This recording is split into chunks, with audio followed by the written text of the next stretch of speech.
Over हुई तो आर्या ने अपनी रो की टेस्ट शीट्स इकट्ठी की और प्रोफेसर को देने गई। उनकी तरफ नजर उठाकर देखते हुए उन साथी खुशबू को महसूस करती हुई उसने पल भर को अपनी पलकें बंद कर ली। वो मन ही मन बोली, ये खुशबू वही ख्वाब वाली ही तो है। अगर वो अजनबी एहसासों वाला शख्स प्रोफेसर राणा ही है तो यहाँ वो अजनबी क्यों बन जाते हैं? ख्वाब की तरह का व्यवहार क्यों नहीं होता इनका?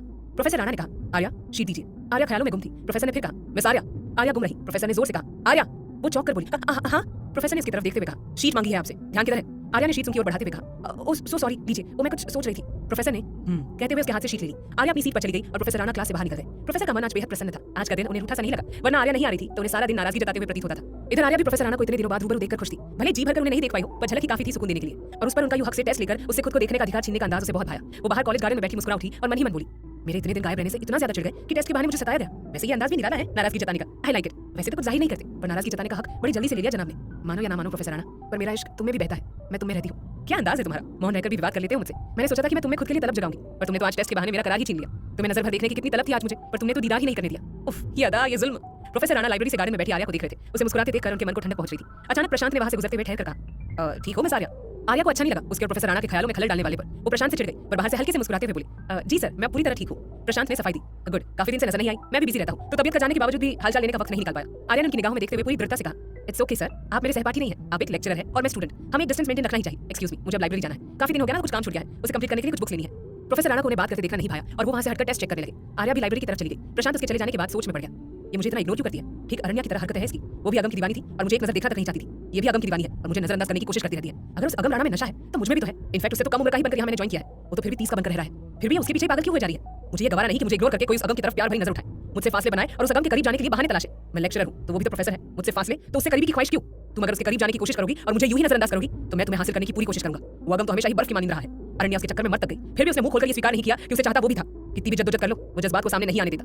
सोचा था कि इस एक्सीडेंट से घबराकर अरण्या की बात याद करके वो कमजोर पड़ जाएगा और इस दफा खुलकर उसका दीवानापन सामने आएगा, पर नहीं, इस दफा भी वो बर्फ बना हुआ है। एक कतरा तक उसकी आंखों में नजर नहीं आया। दर्द को जाने कैसे सहता है, पता नहीं कैसा शख्स है।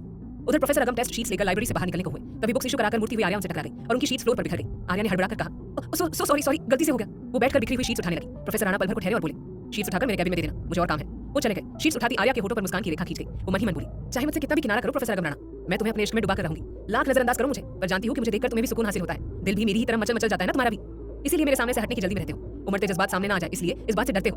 धीरे धीरे ही सही आप मेरी गिरफ्त में कैद होने लगे हैं। आर्या ने टेस्ट शीट्स को समेटा और प्रोफेसर अगम के कैबिन का दरवाजा खोलना चाहा। ठीक तभी अंदर से प्रोफेसर राणा बाहर निकलने जा रहे थे। दोनों टकरा गए। प्रोफेसर राणा ने उसकी तरफ निगाहें उठाई। आर्या पहले ही सॉरी बोलकर पलके फटफटाते हुए उनकी तरफ देख रही थी। प्रोफेसर राणा ने गंभीर लहजे में कहा, इट्स ओके, टेबल पर रख दो और जाओ। वो उसके बराबर से बाहर निकल गए। आर्या ने उनके टेबल पर शीट्स रख दी और टेबल पर पड़ी एक बुक को उठाकर उलट पुलट कर देखने लगी। फिर उसे बैग में लेकर बाहर निकल गई। उधर प्रोफेसर अगम प्रशांत के कैबिन में गए और बोले, मेरे कैबिन में गए थे तुम? प्रशांत ने सहजता से कहा, मुझे याद नहीं ऐसा कुछ। प्रोफेसर राणा ने कैमरा उसकी टेबल पर रखते हुए कहा, मेरे ख्याल से ये तो याद होगा ना, ये तुम्हारा कैमरा है। मेरे कैबिन में कैमरा फिट करने की वजह जान सकता हूँ?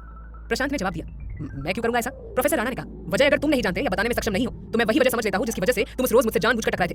प्रशांत ने दांत जमाकर दबी जुबान में गुस्से से घूरते हुए कहा, अगम ने व्यंग्यात्मक मुस्कुराहट देते हुए कहा, बस इसी तरह अपनी आवाज दबाकर रखा करो मेरे सामने, अच्छा लगता है। वैसे कैमरा लगाकर क्या देखने की ख्वाहिश थी कि मैं कैसे चेंज करता हूँ, कैसे उठता बैठता हूँ, क्या पढ़ता हूँ, किस अंदाज में किसी से मिलता हूँ, किस लहजे में बात करता हूँ, यही सब जानना था ना? खुद की पर्सनालिटी तो किसी लायक है नहीं तो मुझे कॉपी करके प्रशंसक बटोरने की तलब लगी है ना तुम्हें? प्रशांत ने जवाब दिया, ऐसा कुछ नहीं है, मैं तुम्हें कॉपी करने की कोई ख्वाहिश नहीं रखता। मेरी खुद की पर्सनालिटी में इतना दम है कि लोग मेरे आगे पीछे घूमे। अगम ने तंज कसते हुए कहा, हो ऐसा? फिर तो एक ही ऑप्शन बचा, यानी कि तुम्हें सिर्फ और सिर्फ मुझे देखने की तलब लगी है। मालूम नहीं था कि तुम इस कदर मेरे दीवाने हो। कमाल है मिस्टर प्रशांत, दीवानगी में तो तुमने लड़कियों को भी पीछे छोड़ दिया। प्रशांत गुस्से से उफनते हुए अगम के सामने आकर बोला, shut up, just shut up. उसने उसकी कॉलर पकड़ना चाहा, तभी प्रोफेसर अगम ने उसकी कलाई पकड़ ली। उनकी आंखें अब आग से जल उठी। गुस्से से भरे सख्त लहजे में बोले, नरमी से बात करने का ये मतलब नहीं कि मुझ में गर्मी बाकी नहीं, अपनी हद में रहो, वरना मैं अगर दायरे तोड़ने पर आ गया तो तबाही होगी, समझे? आइंदा मेरे कैबिन का रुख मत करना और ऐसी हरकतें तो बिल्कुल मत करना। कहते हुए प्रोफेसर ने कैमरे की तरफ देखा, फिर एक हाथ मारकर उसे चूर चूर करते हुए प्रशांत की ओर देखकर बोले, ये हर्ष होगा मेरे चक्कर में पड़ने वालों का, बेहतर होगा कि मुझसे दूर रहो। अगम राणा वापस अपने कैबिन में लौट आए और शांत होने के लिए ऊपर के बटन खोले। तभी आधे रास्ते जा चुकी आर्या ने बुक को लेकर असमंजस में पढ़ते हुए सोचा, बुक बिना पूछे ले आई, कहीं नाराज ना हो जाए प्रोफेसर। आर्या वापस लौटी और कैबिन का दरवाजा खोल दिया। प्रोफेसर राणा ने उसकी तरफ नजर उठाई। आर्या ने जल्दी से कहा, वो सॉरी, मुझे लगा कि आप अंदर नहीं है, मैं जाती हूँ। प्रोफेसर राणा तुरंत बोल पड़े, क्यों? मेरे ना रहने पर ऐसा कौन सा काम था मेरे कैबिन में जो मेरे यहाँ रहने से मुमकिन नहीं? आर्या ने जवाब दिया, नहीं, गलत समझ रहे हैं आप, ऐसा कुछ भी नहीं है, मैंने आपकी टेबल से एक बुक उठाई थी तो बस वही। प्रोफेसर टेबल पर हाथ रखते हुए गरज उठे, बिना परमिशन मेरी किसी चीज को हाथ लगाने की हिम्मत भी कैसे हुई? आर्या ने कहा, इतना नाराज होने की कोई बात नहीं, सिर्फ एक बुक ही तो। वो पूरी बात भी नहीं कह पाई कि प्रोफेसर ने उसकी बात काट दी। कुछ भी नहीं, वो एक एक शब्द पर जोर देकर बोले, नॉट अ सिंगल थिंग, मेरी कोई भी वस्तु आपके पास नहीं होनी चाहिए। M I clear? आर्या बिना जवाब दिए एक टक निगाहों से निगाहें मिलाकर उन्हें देखती रही। कोई जवाब नहीं दिया। आखिर में प्रोफेसर ने ही अपनी नजर हटा ली और बोले, बुक जहां से उठाई है वहां रखो और कैबिन से बाहर निकल जाओ। आर्या ने बुक को टेबल पर पटकते हुए रखा और जाने को मुड़ते मुड़ते बोली, इतना एग्रेसिव भी नहीं होना चाहिए किसी प्रोफेसर को, आपसे तो सही प्रशांत सर है, उन्हें तो बुक्स के ऊपर कोई इशू ही नहीं होता, सजेस्ट भी करते हैं और दे भी देते हैं खुद के स्टॉक से बुक्स। प्रोफेसर की नाराजगी अब और बढ़ गई, पर उन्होंने गुस्से का घूंट पीते हुए कहा, प्रशांत है और मैं हूं, मुझे किसी के जैसा बनने में कोई दिलचस्पी नहीं। आर्या वापस मुड़ी और बोली, अच्छा लगा जानकर प्रोफेसर, क्योंकि मैं भी ऐसी ही हूं, जो हूं वही रहूंगी, किसी की वजह से बदलने वाली नहीं। हर किसी को प्यार और प्यारे एहसास से ही लगा हो, ऐसा जरूरी नहीं। किसी को आग और लपटों से जूझने की चाहत होती है और मैं उनमें से एक हूं। उम्मीद है कि आप याद रखेंगे। कहकर वो चल दी। प्रोफेसर राणा उसे देखते रह गए। रहस्य और रोमांच से भरी जन्मों के सफर की ये प्रेम कहानी क्या रंग लाएगी, जानने के लिए सुनते रहिए मैं तेरा ही दीवाना हूं, सिर्फ और सिर्फ प्रतिलिपि FM पर। भाग 14। आर्या के जाने के बाद प्रोफेसर राणा ने बुक उठाई और उस पर हाथ फेरते हुए निगाहें बंद कर ली। वो मन ही मन बोले, समझती क्यों नहीं है इस तरह मेरे प्रति अपना झुकाव दिखाकर प्रशांत की नजरों में चढ़ रही है। कितनी भी कोशिश करता हूँ रूठ होने की, पर इस पर कोई असर ही नहीं होता। क्यों नहीं रहती है मुझसे दूर।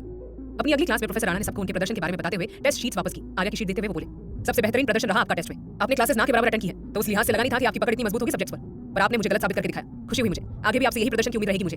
आर्या ने शीट लेते हुए कहा, जी प्रोफेसर। उसने मुड़ना चाहा तभी प्रोफेसर ने टोक दिया, एक मिनट। आर्या ने रुककर उनकी ओर देखते हुए कहा, जी। प्रोफेसर ने बुक उसकी ओर बढ़ाते हुए कहा, ये बुक और पेन मेरी तरफ से आपके प्रदर्शन का इनाम समझिए।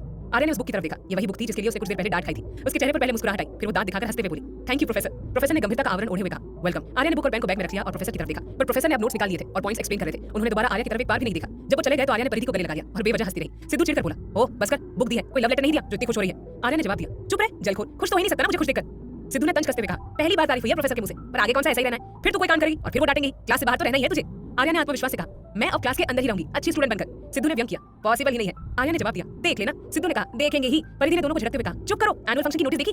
दोनों एक साथ बोले, हाँ।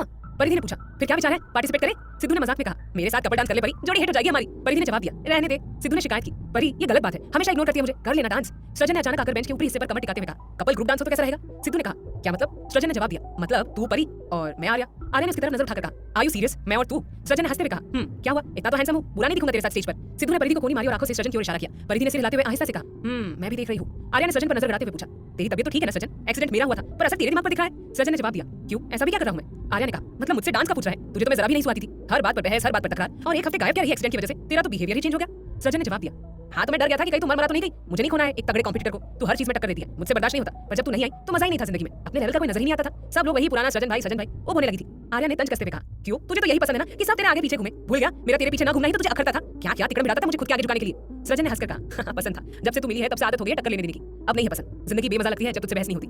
आर्या ने हंसकर आंख मारते हुए कहा, फैन हो गया मेरा।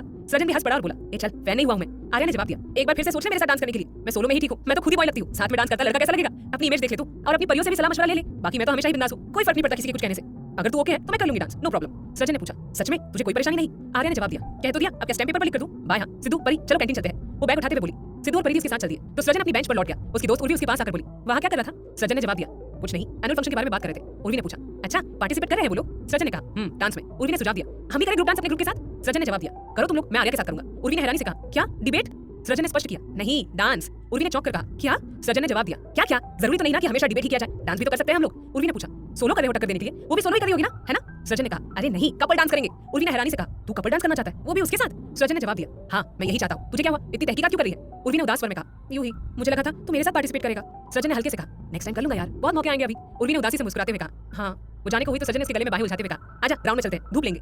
उर्वी चुपचाप उसके साथ चल दी, पर मन ही मन बोली, अचानक ही सृजन बदल क्यों गया, ये तो हर वक्त उससे बहस करने के लिए उसकी तलाश में रहता था, क्या बहस करते करते उसके लिए कुछ और महसूस करने लगा क्या। वो कुछ रोज कॉलेज नहीं आई तो उसने उसके लिए अपने एहसासों को महसूस कर लिया। मुझे तो लगता ही था कि उससे उलझते उलझते ही उसे चाहने लगेगा। उसके ना आने पर कितना चिड़चिड़ा हो गया था और आज कितना खुश है उसे देखकर। उर्वी ने पल भर को आंख बंद कर ली, सीने में एक जलन महसूस हुई आर्या और सृजन को लेकर। सृजन ने पूछा, क्या हुआ, आज इतनी चुप क्यों है, बोलना कुछ। उर्वी ने जवाब दिया, क्या बोलूं, मैं तो तेरे साथ डांस करने का सोच रही थी और तूने मेरे ख्यालों पर ही पानी फेर दिया, थोड़ी देर उदास तो हो लेने दे। सृजन ने हंसकर कहा, चलना उदास क्या होना है, कौन सा तुम्हारी गर्लफ्रेंड है या तेरे साथ कोई कमिटमेंट की है मैंने, वी आर जस्ट फ्रेंड्स यार। उर्वी ने उदास स्वर में कहा, आई नो हम जस्ट फ्रेंड्स हैं। सृजन ने कहा, तो चल ना, चल बैठ बाइक पर, बाहर ले चलता हूं, पिज़्ज़ा खिलाता हूं तुझे। उर्वी चुपचाप उसकी बाइक के पीछे बैठ गई। जाते जाते ग्राउंड में देखा कि आर्या सिद्धू और परिधि के साथ बैठी बर्गर खा रही थी और हंसते हुए बातें कर रही थी। उर्वी मन ही मन बोली, इतनी सिंपल रहने पर भी इतनी अट्रैक्टिव क्यों है, क्यों सूट करते हैं इस पर, ये बॉयकट है, कितनी बिंदास रहती है, बेफिक्र सी, क्या और लड़कियों की तरह इसके दिल में जज्बात नहीं किसी खास लड़के के लिए, क्या ये महसूस नहीं करती होगी किसी के लिए कुछ अलग सा, क्लास के किसी भी लड़के की तरफ इसका झुकाव क्यों नहीं दिखता, या फिर क्लास के बाहर भी कॉलेज के किसी लड़के के लिए इसकी आंखों में कोई चाहत नजर क्यों नहीं आती।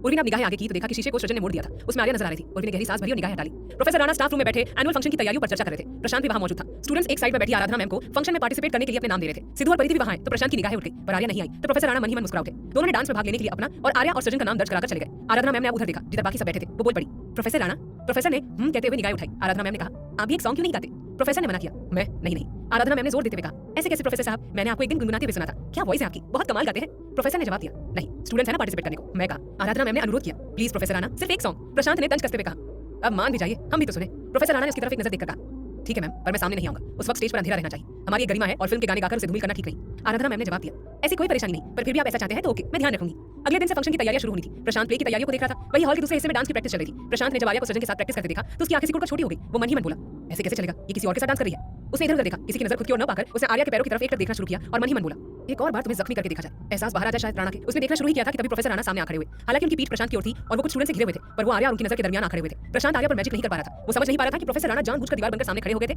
या बेखयाली में दोनों के बीच आ गए थे। प्रोफेसर ने डिबेट का जिम्मा संभाल रखा था। स्टूडेंट्स का ध्यान भटकते देखकर वो आगे बढ़े और डांस वाले हिस्से के पर्दे खींच दिए। फिर चेयर पर बैठते हुए स्टूडेंट्स के साथ डिबेट के टॉपिक्स डिस्कस करने लगे। प्रशांत ने मन महसूस किया, कहा वो आर्या को फिर एक बार चोट का शिकार बनाना चाहता था, पर ठीक उसी वक्त आकर प्रोफेसर अगम ने उसके इरादों को सफल होने से रोक दिया था। प्रशांत अब वहां से हट गया। प्रोफेसर राणा ने निगाह उठाई और बोले, उसे हार्म करने की कोशिश जब करोगे मैं वहां जरूर मौजूद रहूंगा उसे प्रोटेक्ट करने को। रहस्य और रोमांच से भरी जन्मों के सफर की ये प्रेम कहानी क्या रंग लाएगी, जानने के लिए सुनते रहिए मैं तेरा ही दीवाना हूं, सिर्फ प्रतिलिपि एफएम पर। भाग 15।